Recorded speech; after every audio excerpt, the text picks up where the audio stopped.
मुंढवा जमीन घोटाळ्यामध्ये मुठे समितीच्या अहवालात थेट पार्थ पवार यांचं नाव घेतलं नसल्यामुळे त्यांना क्लीन चिट दिली असं म्हटलं जातं आहे. परंतु एक गोष्ट लक्षात घेतली पाहिजे की या अहवालामध्ये अमेडिया एंटरप्राइजेस या कंपनीला दोषी धरण्यात आलेलं आहे. त्या कंपनीनं हा सगळा खेळ केल्याचं मान्य करण्यात आलेलं आहे असं म्हणतात.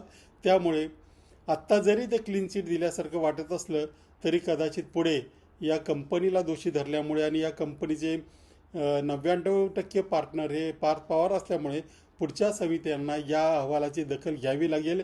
या जे काही म्हटलं आहे मीडिया कंपनीबद्दल त्याची दखल घ्यावी लागेल असं वाटतं आहे. त्याचप्रमाणे या अहवालामध्ये आणखी एक मोठा स्फोट करण्यात आलेला आहे, गौप्यस्फोट करण्यात आलेला आहे की ज्या अधिकाऱ्यांनी हे दस्त नोंदवले त्यांनी त्या दस्त नोंदवताना या जमिनीला जी स्थावर मालमत्ता आहे जी हलवता येत नाही त्या मालमत्तेला जंगम मालमत्ता दाखवून नोंद करण्यात आलेली आहे.